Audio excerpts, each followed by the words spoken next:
സ്വപ്നം ട്രാക്കിൽ പ്രൗഢഗംഭീര സദസ്സിനെ സാക്ഷി നിർത്തി കൊച്ചി മെട്രോ നാടിന് സമർപ്പിച്ചു. പദ്ധതി യാഥാർത്ഥ്യമാക്കിയ മുഖ്യമന്ത്രി പിണറായിയെയും കൊച്ചിയിലെ ജനങ്ങളെയും പ്രധാനമന്ത്രി അഭിനന്ദിച്ചു. കൂടുതൽ വിവരങ്ങളുമായി സാലി മുഹമ്മദ് ചേരുന്നു. സാലി, എത്രത്തോളം പ്രൗഢഗംഭീരമായിരുന്നു ചടങ്ങ്? ഒപ്പം മറ്റു വിവരങ്ങൾ കൂടി.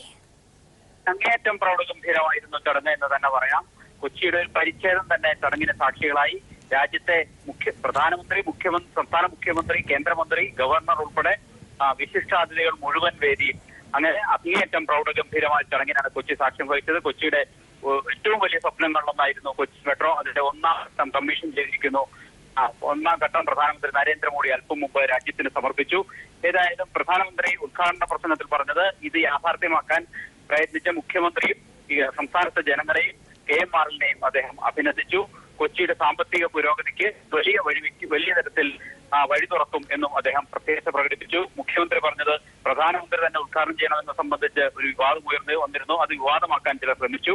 പക്ഷേ കേന്ദ്ര സംസ്ഥാന സർക്കാരുകൾക്ക് യോജിച്ച നിലപാടുണ്ടായിരുന്നത് കേരളത്തിന്റെ ഒരു സ്വപ്നവ്യക്തി, ആദരണീയനായ രാജ്യത്തിന്റെ പ്രധാനമന്ത്രി തന്നെ ഉദ്ഘാടനം ചെയ്യണമെന്ന് നമ്മുടെ ആഗ്രഹമായിരുന്നു.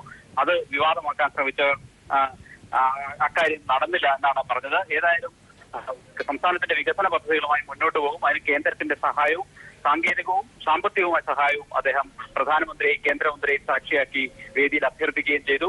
ഏതായാലും വലിയ ആഹ്ലാദാരവങ്ങളോടെയാണ് കൊച്ചി മെട്രോ ഇന്ന് ട്രാക്കിലായിരിക്കുന്നത്. ഏതായാലും ഈ ഉദ്ഘാടന ചടങ്ങിൽ എത്തുന്നതിന് മുമ്പ്, വേദിയിലേക്ക് വരുന്നതിന് മുമ്പ് പ്രധാനമന്ത്രി പാലാരിവട്ടം മുതൽ പത്തടിപ്പാലം വരെ മെട്രോ ട്രെയിനിൽ യാത്ര ചെയ്തു. ഗവർണർ P സദാശിവം, മുഖ്യമന്ത്രി പിണറായി വിജയൻ, കേന്ദ്രമന്ത്രി വെങ്കയ്യ നായിഡു എന്നിവരും അദ്ദേഹത്തോടൊപ്പം ഉണ്ടായിരുന്നു. ഇതുമായി ബന്ധപ്പെട്ട് ഇപ്പോൾ ഉയർന്നു വന്നിരിക്കുന്ന മറ്റൊരു വിവാദം, ഈ യാത്രയിൽ BJP അധ്യക്ഷൻ കുമ്മനം രാജശേഖരനെ ഒപ്പം ചേർത്തു എന്നുള്ളതാണ്. സകല പ്രോട്ടോകോളും ലംഘിച്ചായിരുന്നു കുമ്മനം പ്രധാനമന്ത്രിക്കൊപ്പം കൂടിയത്. സംസ്ഥാനത്തിന്റെയോ കേന്ദ്രത്തിന്റെയോ ഏതെങ്കിലും ജനപ്രതിനിധി എന്നോ തെരഞ്ഞെടുക്കപ്പെട്ട സ്ഥാനങ്ങളിലില്ലാത്ത കുമ്മനത്തിന്റെ സാന്നിധ്യം ഈ മെട്രോയുടെ ഉദ്ഘാടന ചടങ്ങിലെ അല്ലെങ്കിൽ ആദ്യ യാത്രയിലെ കല്ലുകടിയായി എന്ന് പറയാം. സുരക്ഷാ കാരണങ്ങളാൽ പ്രതിപക്ഷ നേതാവ് രമേശ് ചെന്നിത്തലയെ ഒഴിവാക്കിയ ഒരു യാത്രയിലാണ് ജനപ്രതിനിധിയോ അല്ലെങ്കിൽ ഏതെങ്കിലും തരത്തിൽ പ്രോട്ടോകോൾ ഇല്ലാത്ത കുമ്മനം യാത്ര ചെയ്തത്. ഏതായാലും വരും ദിവസങ്ങളിൽ വിവാദമാകുമെന്നും ഉറപ്പാണ്. ഏതായാലും അത്തരം വിവാദങ്ങളൊക്കെ മാറ്റിവെച്ചാൽ വലിയ ആഘോഷാരവങ്ങളോടെയാണ് കൊച്ചി മെട്രോ അല്പം മുമ്പ് പ്രധാനമന്ത്രി നരേന്ദ്രമോദി രാജ്യത്തിന് സമർപ്പിച്ചത്. ശരി, സാലി മുഹമ്മദാണ് കൊച്ചിയിൽ നിന്നും വിവരങ്ങൾ നൽകിയത്. പരിസ്ഥിതി സൗഹൃദ പദ്ധതികൾക്ക് കൊച്ചി മെട്രോ മികച്ച മാതൃകയെന്ന് പ്രധാനമന്ത്രി നരേന്ദ്രമോദി.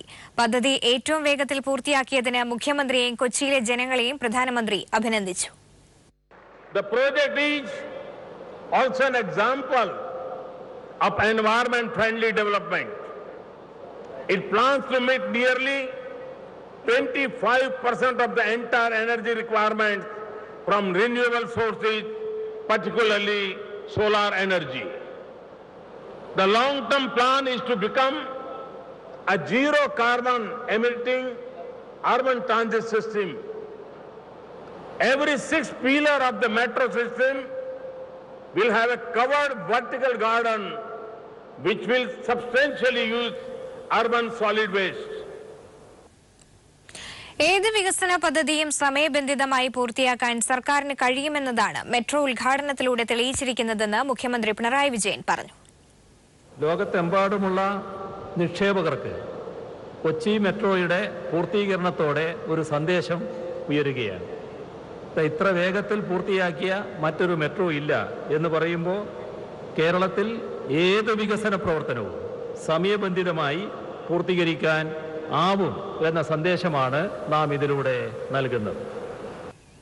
കൊച്ചി മെട്രോ ആദ്യമായി നഗരത്തിന് മുകളിലൂടെ കൂകിപ്പായുന്നത് കാണാൻ നിരവധി പേരാണ് പാലാരിവട്ടം മുതൽ പത്തടിപ്പാലം വരെ തടിച്ചുകൂടിയത്.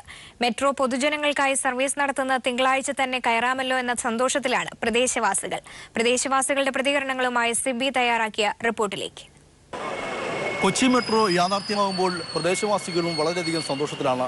വലിയൊരു ജനക്കൂട്ടം തന്നെയാണ് കൊച്ചി മെട്രോയുടെ പ്രധാനമന്ത്രിയും മുഖ്യമന്ത്രിയും ഇവിടെ യാത്ര ചെയ്യാൻ ഒരുങ്ങവേ ഇവിടെ ചുറ്റും തടിച്ചു കൂടിയത്. നമുക്ക് ഇവരോട് തന്നെ ചോദിക്കാം. ചേട്ടാ, എങ്ങനെയുണ്ട് കൊച്ചി മെട്രോ നമുക്ക് യാഥാർത്ഥ്യമായിരിക്കുന്നു? എങ്ങനെയാണ് നിങ്ങളുടെ അനുഭവമൊക്കെ? ഉദ്ഘാടനം വളരെ നന്നായി വരട്ടെ എന്ന് വിചാരിക്കുന്നു. എത്രയും വേഗം നടക്കട്ടെ. കാര്യങ്ങളൊക്കെ വളരെ സന്തോഷപരമായിട്ട് ചെയ്യണം. കൊച്ചിയെ സംബന്ധിച്ചിടത്തോളം ഇതൊരു വളരെ വിലപ്പെട്ട ഒരു കാര്യങ്ങളാണ്, നേട്ടം തന്നെയാണിത്. കാരണം ഇനി കൊച്ചി തീർച്ചയായിട്ടും ഒരു ഡെവലപ്മെന്റ് മാറും, ഭയങ്കര ഡെവലപ്പ് ആവും. ഇനി തിരക്കുകളെല്ലാം വളരെ, ട്രാഫിക് വളരെ കുറയും മെട്രോ വന്നതോടുകൂടി. എന്താണ് വളരെ നന്നായിരുന്നു. കൊച്ചി മെട്രോ നല്ലൊരു കാര്യമാണ്. നമ്മുടെ ഇന്ത്യക്ക് ഒരു അഭിമാനപ്പെട്ട ഒരു നല്ലൊരു കാര്യമാണ് കൊച്ചി മെട്രോ. കൊച്ചി മെട്രോ കണ്ടോ? മെട്രോ പോണോ? എന്തോന്നി? സന്തോഷമായോ? സന്തോഷമായി ഞങ്ങൾക്ക്. പിന്നെ എന്താ പറയാ, കേരളം കൊച്ചിക്കാർക്ക് വലിയ സന്തോഷമുള്ള കാര്യമാണ് മെട്രോ വരുന്നത്. സന്തോഷം. കൊച്ചി മെട്രോയ്ക്ക് എല്ലാ ആശംസകളും. കൊച്ചി വഴി ഇനിയും കൊച്ചി വളരെ ഉയരത്തിലെത്തണം. ഇനിയും ഉയർന്നു വരണം കൊച്ചി. മലയാളിയുടെ ചിരകാല സ്വപ്നമാണ് ഇന്ന് സാക്ഷാത്കാരമായത്. എല്ലാവരും വളരെ സന്തോഷത്തിലാണ്. രാവിലെ മുതൽ ഞാൻ തന്നെ ഇവിടെ എല്ലാ പരിപാടികളും മാറ്റിവെച്ചിട്ട് 9 മണി തൊട്ട് ഇവിടെ നിൽക്കുകയാണ് പരിപാടികളെല്ലാം കാണാൻ വേണ്ടിയിട്ട്. എല്ലാവിധ ആശംസകളും നേരുന്നു. കൊച്ചി മെട്രോ കണ്ടു സാറേ? കണ്ടു. എങ്ങനെയുണ്ട്? സൂപ്പറാണോ? ഇഷ്ടമായോ? മെട്രോ കയറണ്ടേ? എന്നാ കയറണ്ടേ മെട്രോയില്? തിരുവാർത്തയിലേക്ക്. കോഴിക്കോട് വടകരയിൽ H1N1 ബാധിച്ച് ഗർഭിണി മരിച്ചു. മടപ്പള്ളി സ്വദേശിനി നിഷയാണ് മരിച്ചത്. ഇതോടെ ജില്ലയിൽ ഒരു മാസത്തിനിടെ വിവിധ തരത്തിലുള്ള പനി ബാധിച്ച് മരിച്ചവരുടെ എണ്ണം 22ആയി. ആശുപത്രിയിൽ ചികിത്സയിൽ കഴിയവെയാണ് മടപ്പള്ളി പൂതംകുനി സ്വദേശിനി നിഷ മരിച്ചത്. കടുത്ത പനിയുമായി നഗരത്തിലെ സ്വകാര്യ ആശുപത്രിയിൽ ചികിത്സ തേടിയെത്തിയ യുവതിക്ക് കഴിഞ്ഞ വ്യാഴാഴ്ച H1N1 സ്ഥിരീകരിച്ചതോടെ മെഡിക്കൽ കോളേജിലേക്ക് മാറ്റുകയായിരുന്നു. 6 മാസം ഗർഭിണിയായിരുന്നു നിഷ. ഇതോടെ ജില്ലയിൽ H1N1 ബാധിച്ചു മരിച്ചവരുടെ എണ്ണം 6ആയി. 11 ഡെങ്കിപ്പനി മരണങ്ങളും 5 എലിപ്പനി മരണവും അടക്കം ഈ മാസം വിവിധ പനി ബാധിച്ചു മരിച്ചവരുടെ എണ്ണം 22 ആയതായാണ് ജില്ലാ ആരോഗ്യ വകുപ്പിന്റെ കണക്കുകൾ. പ്രതിരോധ പ്രവർത്തനങ്ങൾ ഊർജിതമായി നടക്കുമ്പോഴും നിരവധി പേരാണ് പനി ലക്ഷണങ്ങളോടെ വിവിധ ആശുപത്രികളിൽ ദിനംപ്രതി ചികിത്സ തേടിയെത്തുന്നത്. News bureau, Kozhikode. മാവോയിസ്റ്റ് ബന്ധത്തെ തുടർന്ന് മൂന്നാറിൽ അറസ്റ്റിലായ പെമ്പിളൈ ഒരുമൈ സമര നേതാവ് മനോജിനെ മജിസ്ട്രേറ്റിന് മുന്നിൽ ഹാജരാക്കി. മനോജിനെ കേന്ദ്ര സംഘം ചോദ്യം ചെയ്യും. പ്രതിക്കെതിരെ UAPA ചുമത്തിയേക്കും. മാവോയിസ്റ്റുകളുമായി ബന്ധമുണ്ട് എന്ന് സ്ഥിരീകരിച്ചതോടെയാണ് മൂന്നാർ സ്വദേശിയും പെമ്പിളൈ ഒരുമൈ സമര നേതാവുമായ മനോജിനെ പോലീസ് അറസ്റ്റ് ചെയ്തത്. കഴിഞ്ഞ ദിവസം കസ്റ്റഡിയിലെടുത്ത യുവാവിനെ വിശദമായി ചോദ്യം ചെയ്ത ശേഷം അറസ്റ്റ് രേഖപ്പെടുത്തുകയായിരുന്നു. മനോജിനെ ദേവികുളം മജിസ്ട്രേറ്റിന് മുമ്പിൽ ഹാജരാക്കി. പ്രതി ഏറെ നാളുകളായി പോലീസിന്റെ നിരീക്ഷണത്തിലായിരുന്നു. മനോജിന് മാവോയിസ്റ്റ് നേതാക്കളുമായി ബന്ധമുണ്ട് എന്ന് നേരത്തെ കേന്ദ്ര ഇന്റലിജൻസ് വിഭാഗം സംസ്ഥാന പോലീസിന് വിവരം നൽകിയിരുന്നു. മൂന്നാറിൽ മനോജിന്റെ വസതിയിൽ മാവോയിസ്റ്റ് നേതാവായ ജെയ്സന്റെ നേതൃത്വത്തിൽ 3 തവണ യോഗം ചെയ്യുന്നതായും പോലീസിന് തെളിവ് ലഭിച്ചിട്ടുണ്ട്. പോലീസ് പിടിയിലായ മനോജ് മൂന്നാറിൽ നടന്ന പെമ്പിളൈ ഒരുമൈ സമരത്തിന്റെ ബുദ്ധികേന്ദ്രമായിരുന്നു. മൂന്നാറിൽ ടാറ്റ കമ്പനിയുടെ ഓഫീസിലെ ജീവനക്കാരനായിരുന്ന മനോജ് സമരത്തിന് എല്ലാവിധ പിന്തുണയും നൽകിയിരുന്നു.